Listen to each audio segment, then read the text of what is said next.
I remember the evening well, though the light of it has grown soft with the years. Rain had been falling since mid-afternoon, a tired, windless sort of rain that blurs edges and makes even the sharpest minds lean toward melancholy. The pavements around St. Jude's College shone like oilcloth beneath the street lamps, and the air carried that faint metallic scent Oxford wears before winter truly begins. I had not intended to attend the lecture. In truth, I had forgotten about it altogether until Lewis, ever diligent, reminded me as we were leaving the station. A visiting professor from Heidelberg was to speak on moral paradox in Sophocles, the sort of topic I would once have considered vital to the continuity of civilization, though lately I'd begun to suspect civilization had chosen a different syllabus. We arrived late. The porter, old and skeletal in his rain-spotted coat, waved us through with a knowing glance. The lecture hall was almost full, yet there was a restlessness to the room, a subtle stirring that told me the event had not begun. I caught the faint scent of chalk and damp wool, of books that had been too long untouched. Then the whisper reached us that the professor was missing. Lewis turned to me, eyebrows raised. Not ill, not delayed, simply gone. His notes were on the lectern, his overcoat on the stand, his glass of water half drunk. But of the man himself, no sign. I have found that universities conceal absences better than any other place. People vanish daily within their own heads. Yet there was something too neat about the scene, too still. A pencil lay aligned precisely with the lectern's edge, as though adjusted after the owner's departure. I bent closer, noticing the indentation on the paper, a single word pressed hard enough to tear the top sheet. Antigone. Nothing more. Lewis muttered that perhaps the man had been taken ill, but there was no medical bag, no scattered papers, no chair overturned in haste. Instead, there was a curious symmetry, the kind that speaks not of emergency but of intention. Outside, the porter swore he had seen the professor not 15 minutes before, walking toward the quadrangle. Alone, coat unbuttoned, head bowed. He had been humming something, perhaps Schubert, though the porter was not sure.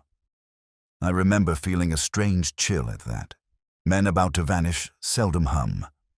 By the time we searched the quadrangle, the rain had slowed to a mist.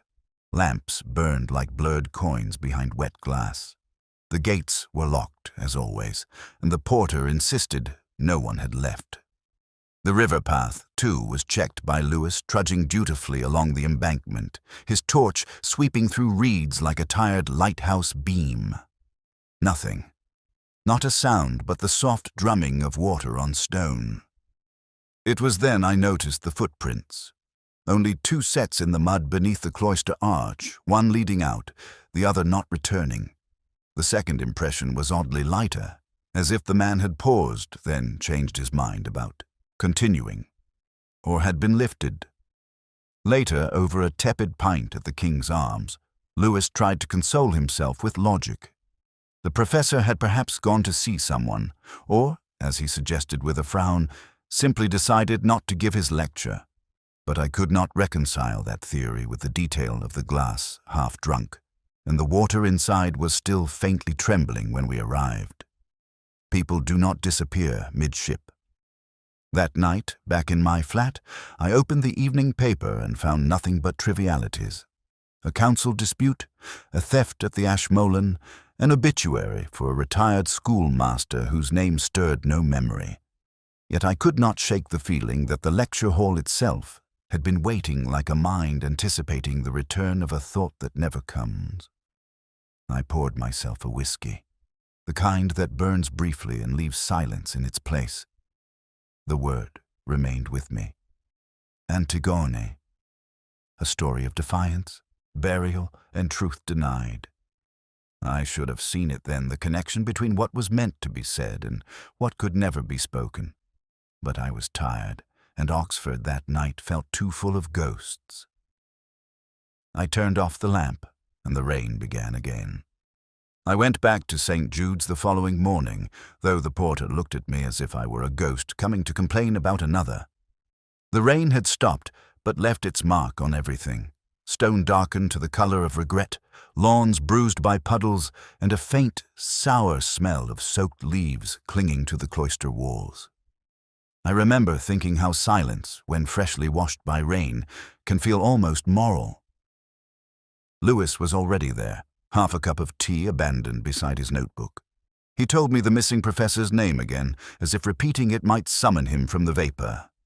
Professor Karl Reinhardt, visiting fellow in classical ethics, due to returning to his rooms after the lecture that never was.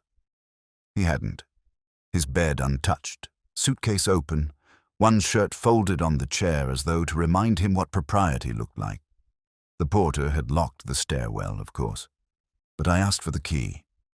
There was something in the idea of an unentered room that drew me to the way music makes a promise that silence might yield meaning if approached with care.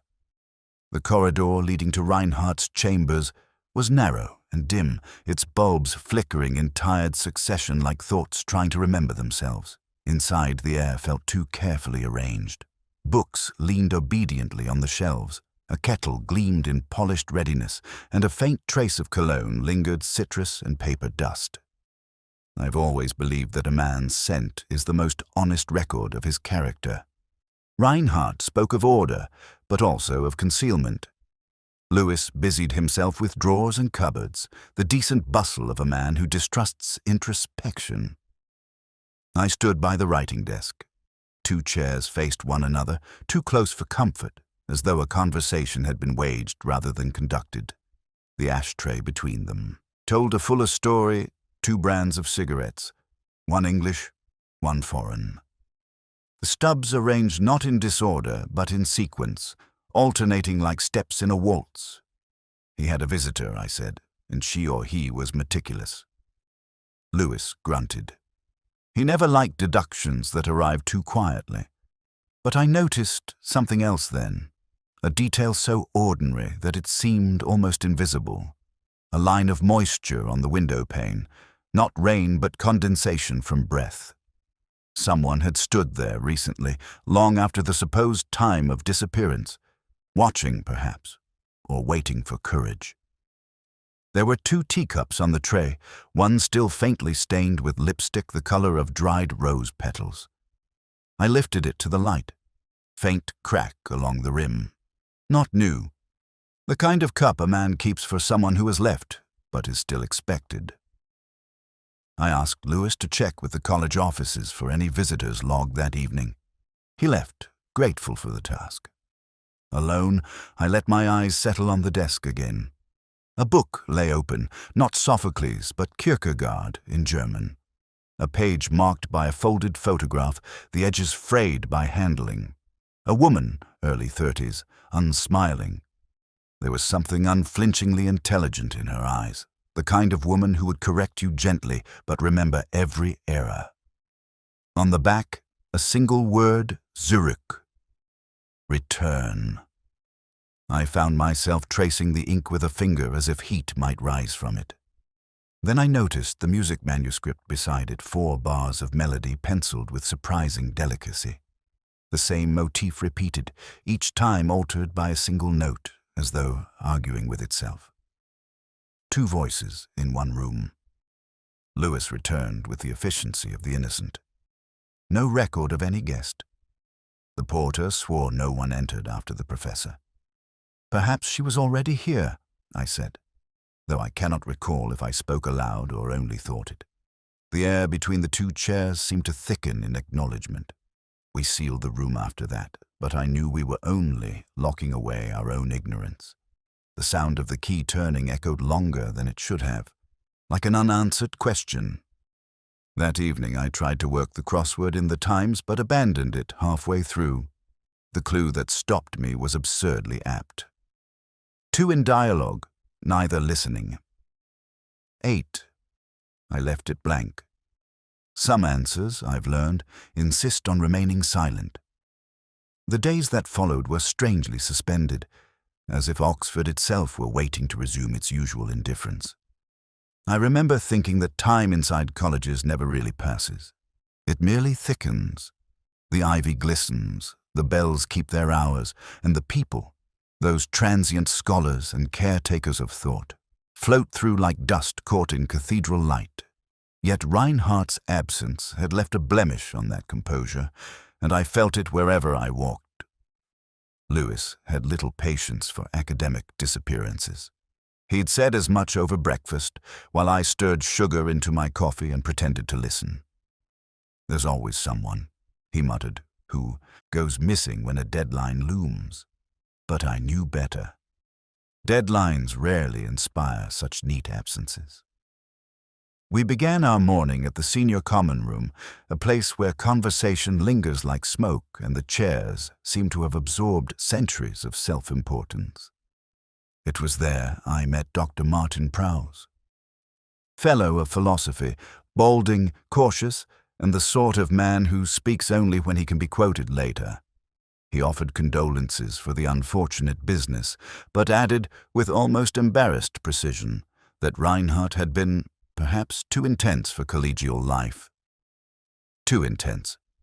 I filed that away. In Oxford, it is the kind of phrase used to describe men who read too deeply into their own undoing.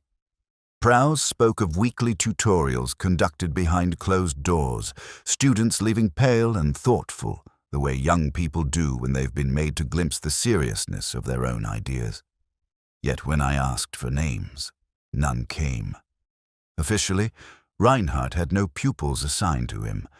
The university bureaucracy had apparently overlooked that small administrative formality. Unofficially, however, there were whispers of one student postgraduate from Magdalene who had been seen visiting late in the evenings. Lewis shifted in his seat, ever the detective of the tangible. I watched Prowse's fingers tap the table in nervous rhythm, a man editing his own recollections before they were spoken. He claimed ignorance of her name, but recalled the way she lingered by the gate after their meetings, as if reluctant to vanish entirely into the night. I left Prowse with thanks that sounded like an accusation and wandered toward the Bodleian. The corridors there are a sort of slow, music footsteps echoing across stone, the faint clatter of keys, the scent of vellum and damp wool.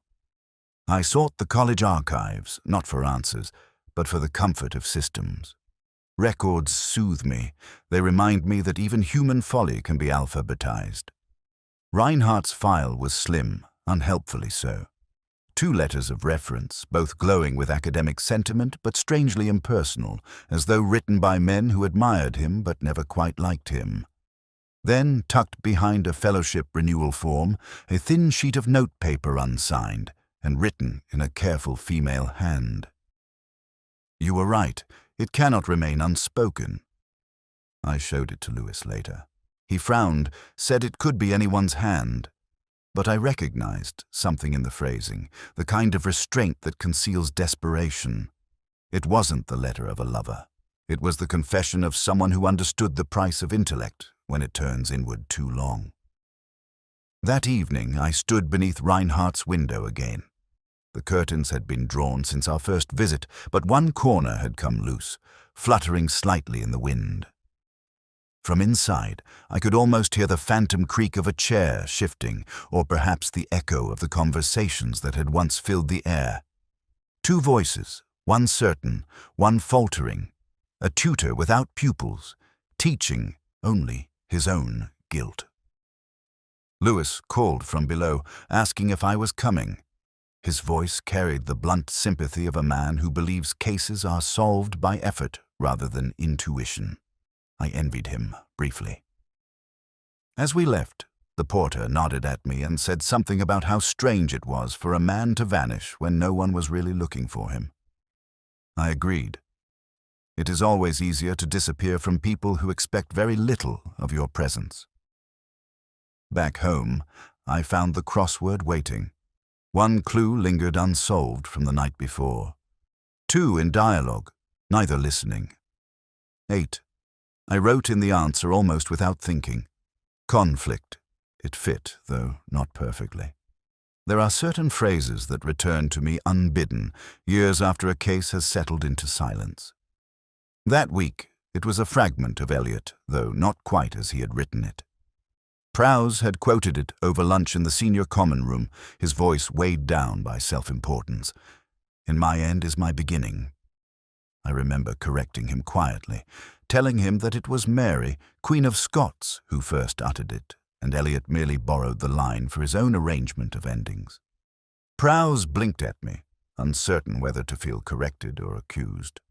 I let it rest, but later that night, alone with my notes, I realized he hadn't merely misquoted what he'd misremembered, and memory, when distorted, is rarely innocent. The case had begun to turn in on itself, as such matters often do in Oxford.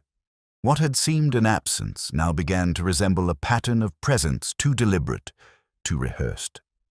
Reinhardt's disappearance had drawn out a peculiar performance among his colleagues. They spoke of him with a mixture of admiration and disdain, as though his brilliance had demanded both their envy and their moral reprisal. Yet beneath the chatter, I could sense a deeper discomfort, the kind that attends a truth everyone has agreed to ignore. Lewis had managed, through his solid and unremarkable charm, to obtain the name of the student whispered about in Prowse's version of events. Anna Leland, a postgraduate in moral philosophy, with a dissertation half finished and a reputation for a kind of nervous brilliance. She had left the college 3 days after Reinhardt's disappearance, citing illness. I asked Lewis to find her address. He grumbled, but he understood what I didn't say, that illness in Oxford is rarely medical. When I visited her, the morning had the quality of a damp rehearsal.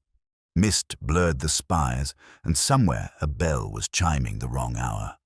Her lodging was in North Oxford, a tall house divided into smaller rooms for smaller lives. She opened the door herself, her eyes tired but alert, as if she'd already prepared for my arrival. We spoke for some time. Or rather, she spoke, and I listened, which is the older trick of confession.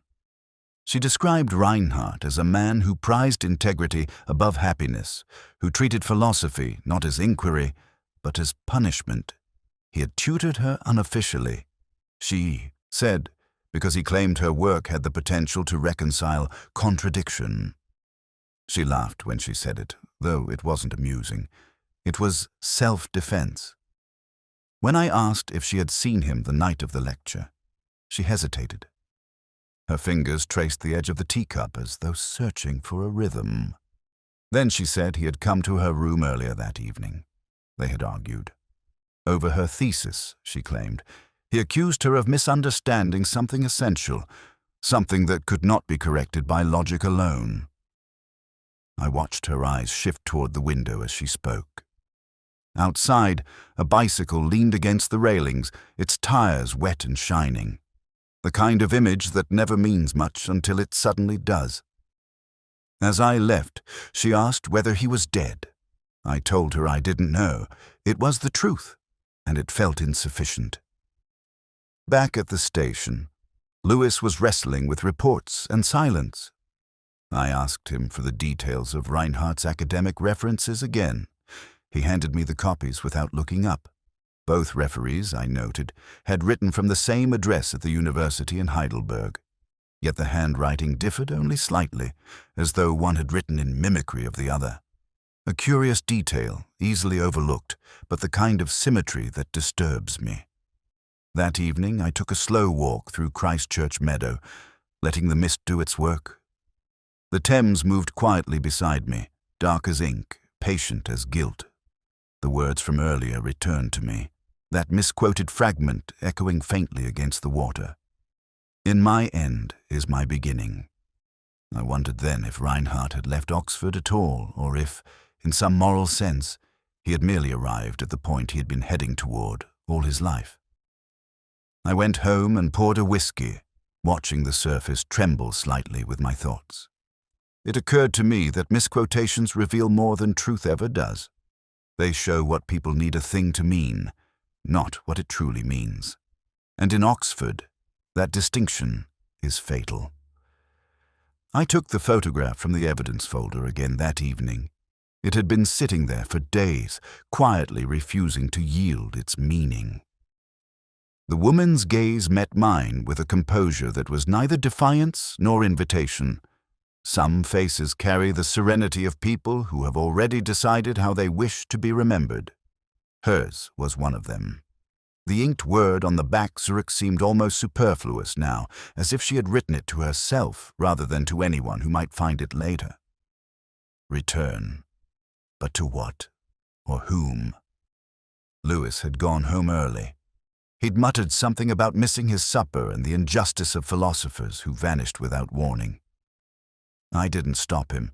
The truth is, solitude makes better company than sympathy. I sat in the small office, the faint hum of the radiator blending with the occasional scrape of rain against the window pane. The light in that room had the particular color of hesitation, neither fully white nor yellow, just the tint of thought that refuses to settle. I studied the photograph with a magnifier, though I already knew what I'd find. Behind her, blurred but discernible, a colonnade 6 arches, unevenly lit. The architecture was Oxford's, but not St. Jude's. It took me longer than I'd like to admit to recognize the geometry of Magdalen's old library cloister. She had been there, the same college as Anna Leland. In another life, I might have found such coincidences romantic. In mine, it was merely the beginning of inevitability. I went to Magdalen the next morning. The porter, predictably unhelpful, remembered nothing of importance but everything of tone. A gentlemanly sort, the kind who believed discretion was a moral achievement. When I showed him the photograph, his eyes shifted briefly, a flicker of familiarity disguised as politeness. I didn't press him. People give more away in silence than they do in words. I wandered through the cloister myself, listening to the faint shuffle of my own footsteps. The air smelled faintly of polish and old paper. Somewhere beyond the archways, a student's laughter broke into the quiet, too young, too certain of itself. And then I saw a bench near the end of the corridor, carved initials in its wood, one set more recent than the others, KR, and beneath it, a smaller AL. The carving wasn't romantic. Not quite. It had the clumsy severity of something done to remember rather than to declare. I traced the letters with my thumb, wondering what they'd meant to preserve. Inside the library, I found her name again, Anna Leland, listed among the borrowers of a single book, Kierkegaard's The Concept of Anxiety, signed out 6 weeks before Reinhardt vanished, never returned, a book about dread disguised as philosophy. I smiled despite myself. There are certain readings that do not seek enlightenment, but permission. Later, in the Bodleian Cafe, I met her again. I hadn't planned it, but Oxford rarely grants coincidence without purpose. She looked thinner, though not weaker, and her manner had the calm of someone rehearsed in denial. She saw the photograph before I could speak. Her fingers hovered over it, not touching, as if afraid to disturb the surface. I asked her who the woman was. She said quietly that it was Reinhardt's wife. Then she corrected herself. Widow, she said. Though the distinction, I thought, had not yet earned its truth. I asked if she knew where she was now. Anna shook her head, then added that the professor had kept the photograph not for memory, but for guidance. He believed guilt was a kind of compass, always pointing toward the place one least wished to go. It was then I noticed the way she avoided looking directly at me. Not from fear, but from knowledge. The kind that can't be shared without consequence.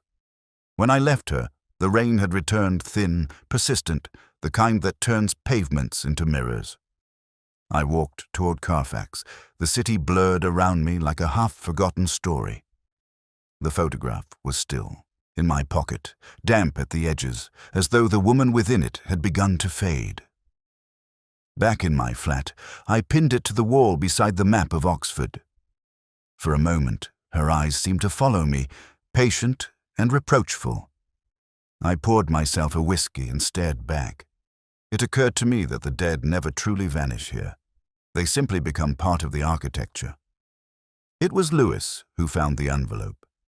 He came into my office late that morning, his hair still damp from the drizzle, holding it between 2 fingers as though afraid it might disintegrate. No address, No postmark. Only a faint watermark is visible when turned toward the light.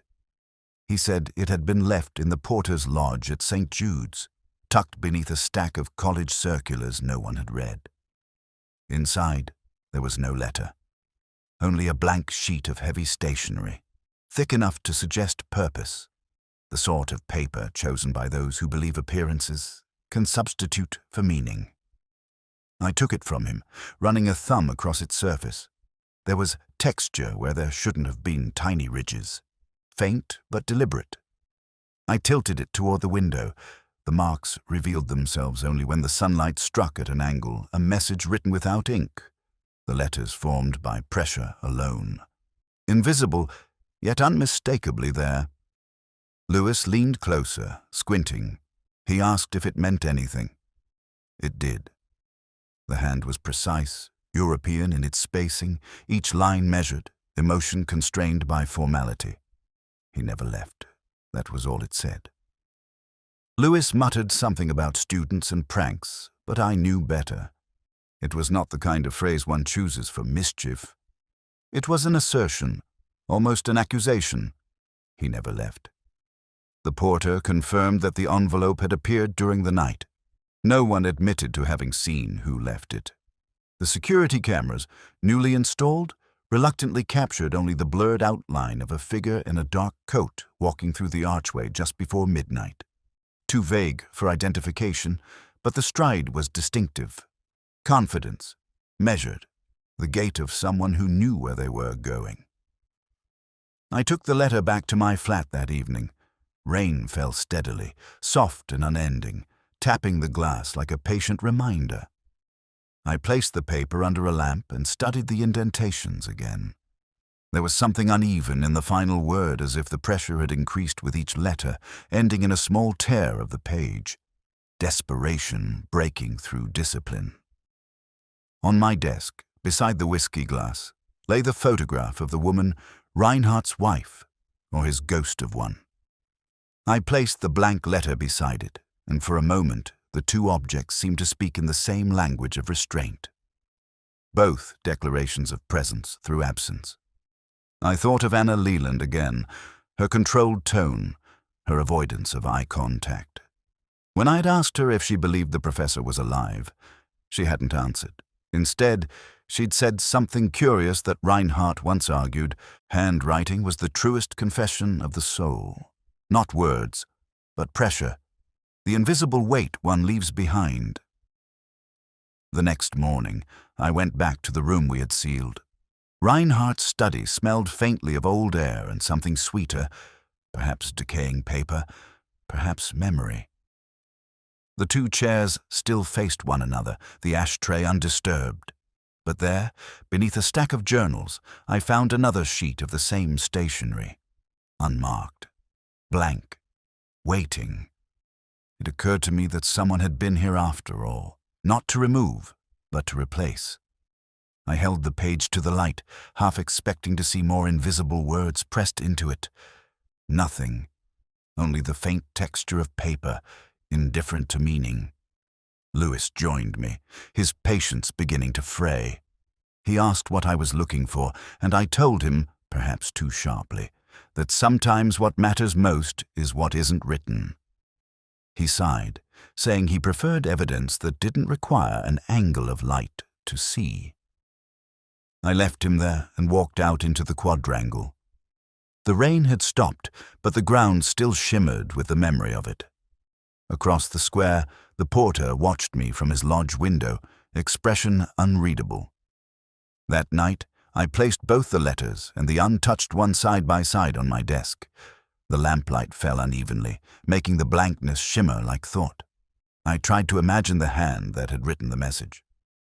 Male, likely. The rhythm of the script is formal, but not academic. A man accustomed to secrecy, or a woman accustomed to its consequences. Either way, the paper no longer felt empty. It was the silence after a confession, the moment when words have been spoken and can never be taken back, even if no one else heard them. I poured another measure of whiskey and watched the liquid tremble. Outside, Oxford slept beneath a low, restless sky. Somewhere, someone was waiting for me to understand what had already been said. It was a Thursday, I think. The kind of grey that gives the illusion of stillness, when in truth everything is quietly shifting beneath the surface. Lewis had called early, his voice uncertain in that way I had learned to recognize, not worry, precisely, but the prelude to something tedious. Someone had come forward, he said. A man from the college kitchens, claiming he knew what had happened to Professor Reinhardt. Confessions, I have found, rarely arrive uninvited. They are drawn by the gravity of guilt, whether true or borrowed. I told Lewis to keep him there. When I arrived, the man sat hunched on a wooden chair in the porter's office. His hands were clasped, as though he had been praying and forgotten to stop. The room smelled faintly of polish and boiled vegetables, that peculiar perfume of institutional life. He looked up when I entered, his eyes red, his face rough with sleeplessness. He said his name was Colin Pratt, assistant cook, 4 years in the kitchens.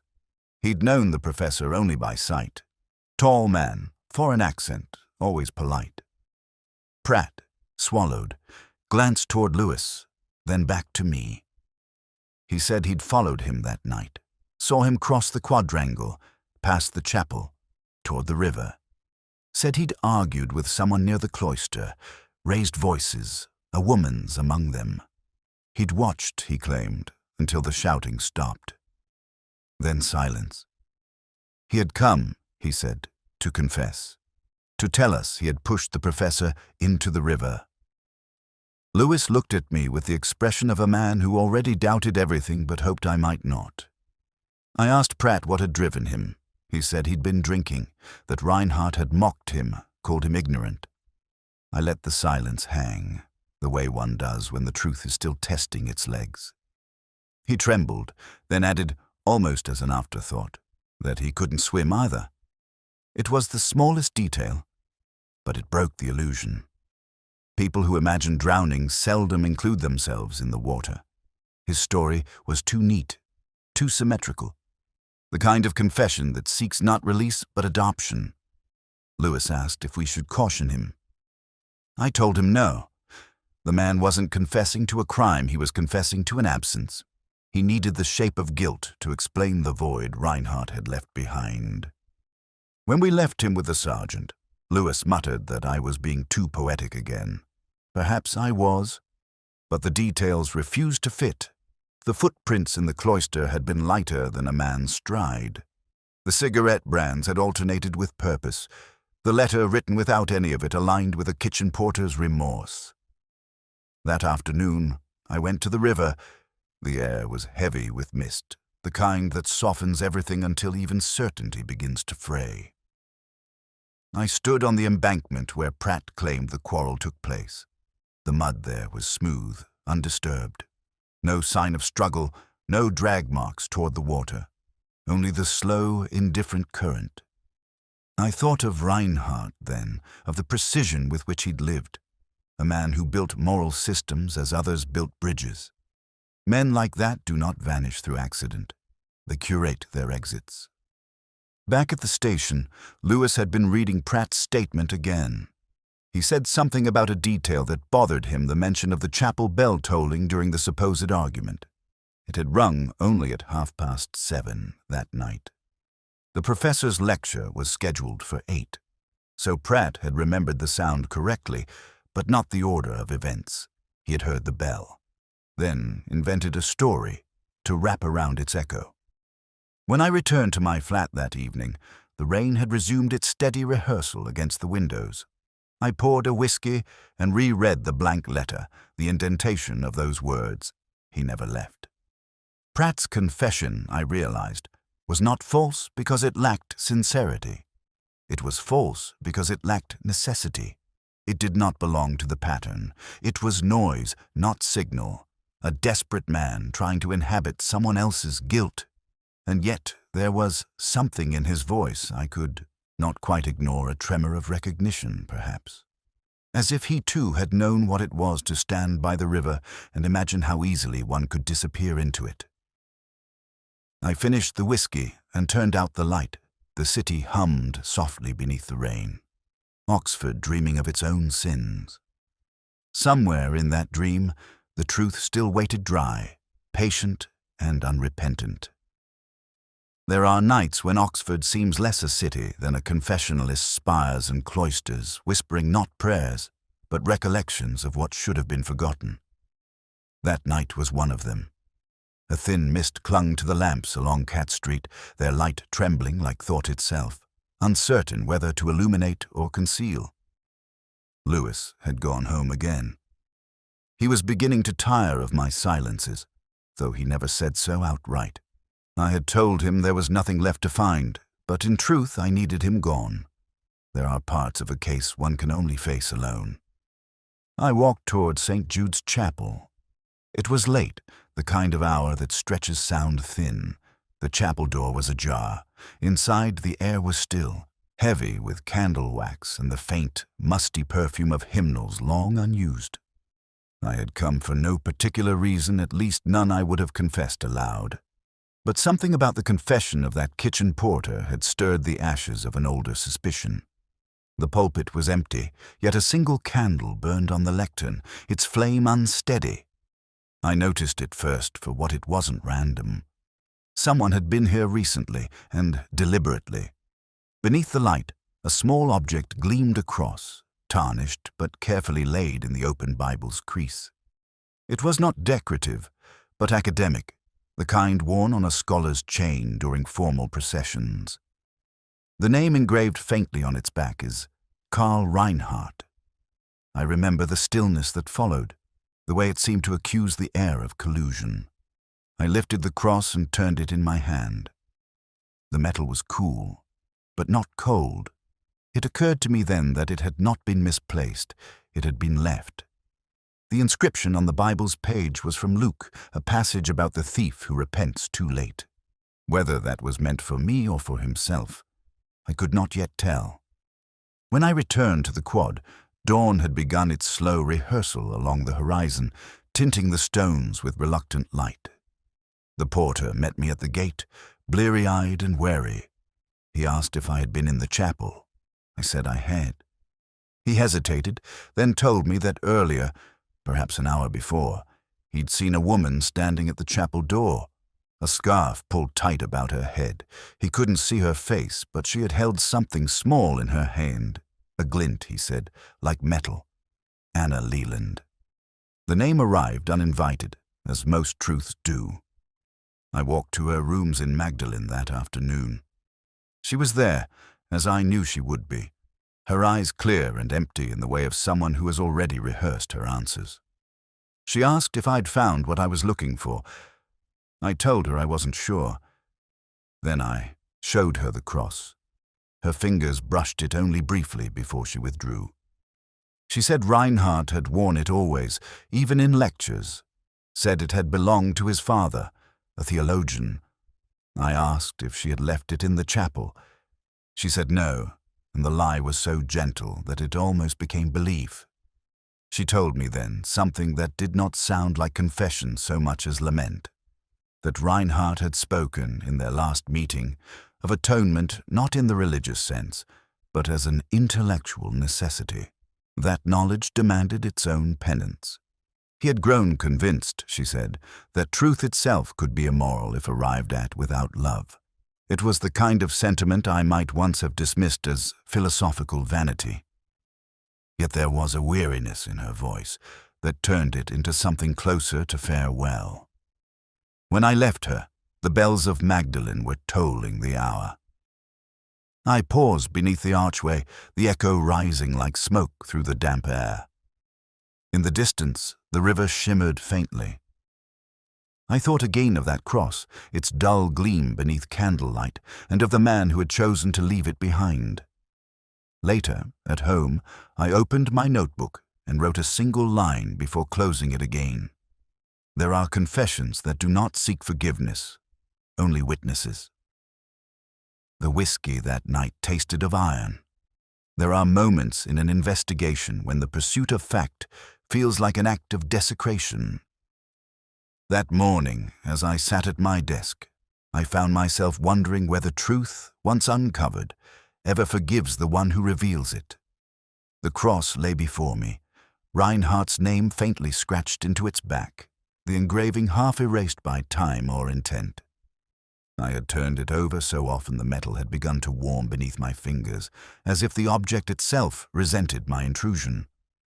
The letter without ink still waited beside it, its blankness no longer inert but almost watchful.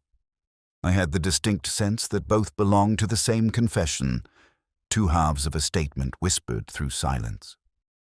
Lewis, predictably, saw none of this. He entered with the clatter of one who mistook sound for progress, declaring that the river dredge had yielded nothing. No body, no trace. Only a fragment of cloth caught on the weir gate, too small to identify. He asked what I thought it meant. I told him nothing, and he sighed in that patient way of his which suggested he believed me incapable of plain answers. But the truth was that absence was the answer it had been from the beginning. The lecture that wasn't, the room of two voices, the letter that could only be read by touch. Every clue was an erasure. I sent Lewis back to the college to request the professor's manuscripts. He looked puzzled, as he always did when I sought meaning on paper rather than people, but he obeyed. I remained behind, reading the indentation on that blank letter once more. The pressure lines were faint but uneven, a hesitation before the final word. He never left. The script leaned downward as though written by someone standing rather than sitting, someone in a hurry or perhaps afraid of their own message. When the manuscripts arrived later that afternoon, I asked for privacy and began leafing through them. His notes on ethics were dense, his marginalia precise to the point of cruelty. But one phrase recurred throughout the ink beneath the words. It appeared first as metaphor, then gradually as obsession. He had written, "Meaning is never on the page. It lies in the impression beneath the trace of pressure, the wound of intention." I paused, then held the final page to the light. There it was again, the faint shadow of a phrase pressed onto the next sheet. Barely visible, but legible enough. Zurück. The same word as the photograph. Return. It wasn't a deduction, not yet, only the trembling of it, the sense that something long submerged had begun to stir. I left the office and walked toward St. Jude's as dusk gathered, the streets half muted by mist. The chapel door was locked this time, the porter insisting no one had entered since morning. Yet I knew the truth before he spoke it. The air itself felt disturbed, as if a conversation had just concluded. I asked for the key, and he handed it over with the weary fatalism of someone who has stopped believing in coincidences. Inside, the candle was still burning, the same lectern, the same open Bible. But now, tucked beneath the cross's absence, there was a folded sheet of music. Reinhardt's handwriting is neat, almost painfully so.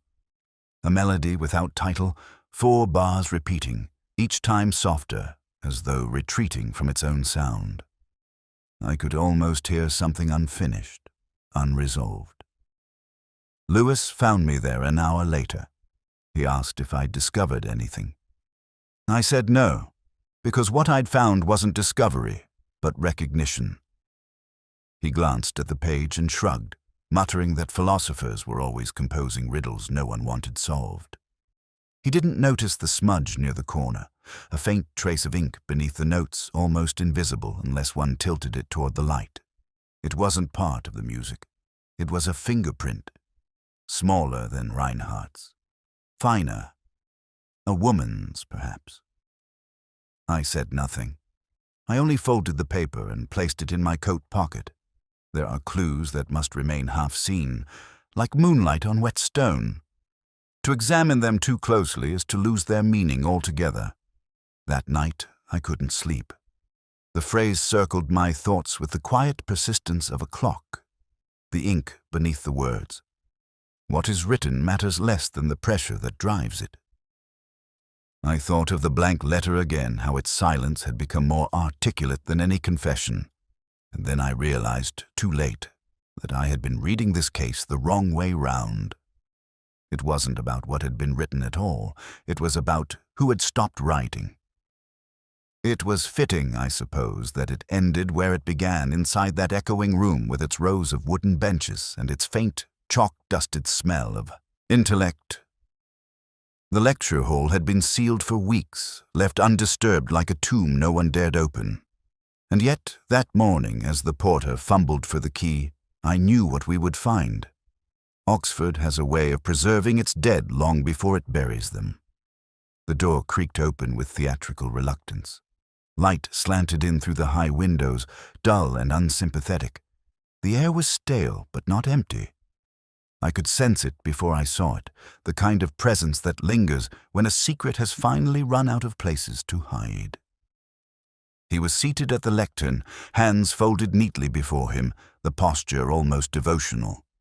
The missing Professor Karl Reinhardt, the man who had written without ink, who had lectured to silence, who had vanished into his own philosophy. His head was bowed slightly, as though mid-thought, though the stillness betrayed him. The cross I had found in the chapel hung once again around his neck. Someone had returned it. Lewis froze beside me, his breath catching somewhere between duty and disbelief. He said my name quietly, but I didn't answer. The scene required silence, not commentary. There was no blood, no sign of violence. A small glass bottle rested near his right hand, its label peeled, its purpose obvious. Suicide is too deliberate a word for what I saw. It felt more like closure, a man reciting his final argument. On the desk before him lay one sheet of paper, weighted by the empty bottle. I knew better than to unfold it immediately. Some truths demand distance before they can be read. I stood back, observing. The angle of the chair, the line of his gaze toward the rows of empty seats, the faint indentation of a second chair beside him, one that had been removed. He had not been alone. Lewis moved toward the windows, pulling the curtains aside, his every motion loud and graceless in that cathedral of thought. He muttered something about the timing of death, about how long the body might have been there. I ignored him. My attention was drawn to the lectern's edge, a faint ring of moisture staining the wood. 2 teacups once sat there, side by side. It was the absence that spoke. The missing cup, the missing chair, the missing person who had watched him die or perhaps had listened. I took the letter then, the paper trembling slightly between my fingers. The handwriting was the same as the invisible message before, firm but fragile. Yet this time, the words were visible, a different kind of ink. Forgive her. She only gave me back my silence. Lewis read over my shoulder, though the words meant nothing to him. He asked if it was addressed to the wife or to the student. I told him I wasn't sure, and it was true. Some confessions are addressed to anyone willing to read them. We closed the room quietly, locking it as though that would make any difference. Outside, the rain had begun again, steady, unremarkable, cleansing nothing. Lewis said something about the coroner, about reports and procedures. I told him to go ahead, that I'd follow later. I didn't. Instead, I walked through the quadrangle, the sound of rain gathering in the drains. The porter nodded at me but didn't speak. I could feel the weight of Reinhardt's note in my coat pocket, the faint warmth of it through the fabric. That evening I sat by the window of my flat, the city blurred behind the drizzle. I read the letter again, slower this time, tracing each word with my thumb. There was no signature, only a faint mark at the bottom, a smudge of ink, shaped vaguely like a fingerprint. Not his, I thought. Too delicate. A woman's hand, returning a man to his silence. It was not murder, not in the legal sense. But guilt is broader than law, and perhaps she, whoever she was, had simply finished the sentence he had begun. I poured myself a whiskey and raised it toward the window, where the light from the street lamps shimmered faintly on the glass. Somewhere beyond the rooftops, A bell told the hour. Oxford carried on. It always does. The library at St. Jude's has always felt to me less a building than a conscience, immovable, faintly reproachful, and far too patient for human frailty. Its air tastes of dust and ink, and of something older still, the accumulated breath of thought itself. I returned there the evening after we found Reinhardt's body, compelled not by duty but by the sense that something, somewhere, had been left unsaid. Lewis had gone home again. He told me he'd had enough of philosophers for one lifetime.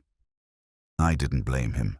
It is one thing to chase thieves through alleys, quite another to follow minds into their own ruins. The librarian, a man of exquisite discretion, unlocked the doors with the resigned air of someone reopening a wound. He left me there alone among the shelves.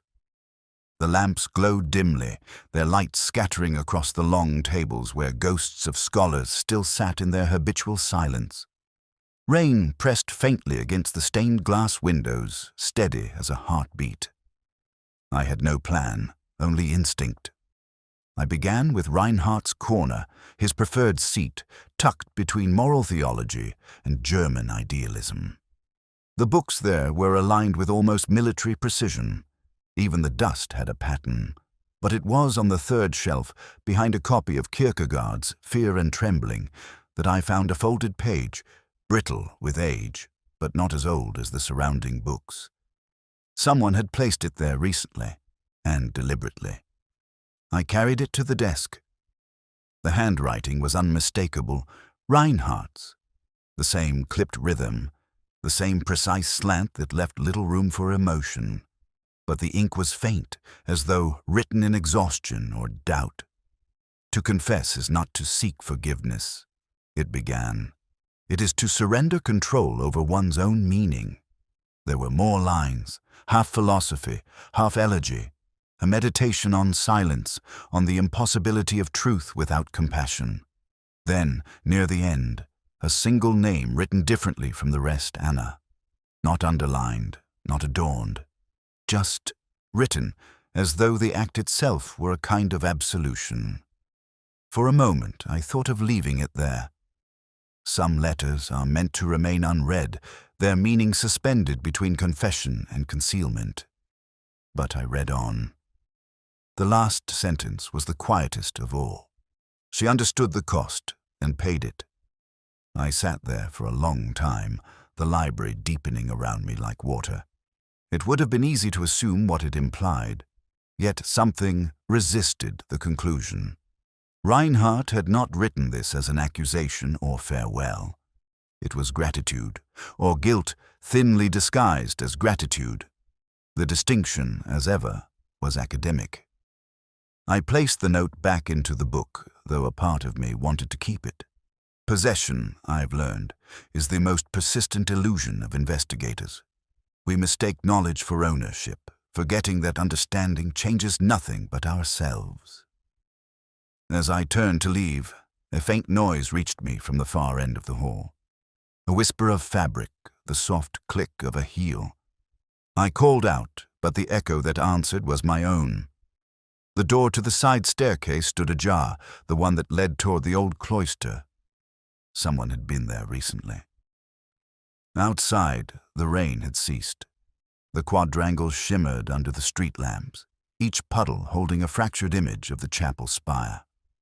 I walked slowly, feeling that strange weight of unfinished understanding, the kind that doesn't fade but settles deeper with time. Lewis rang me later that night. He said the coroner had confirmed Reinhardt's cause of death as morphine, deliberate, unambiguous. He asked if that closed the case. I told him it did.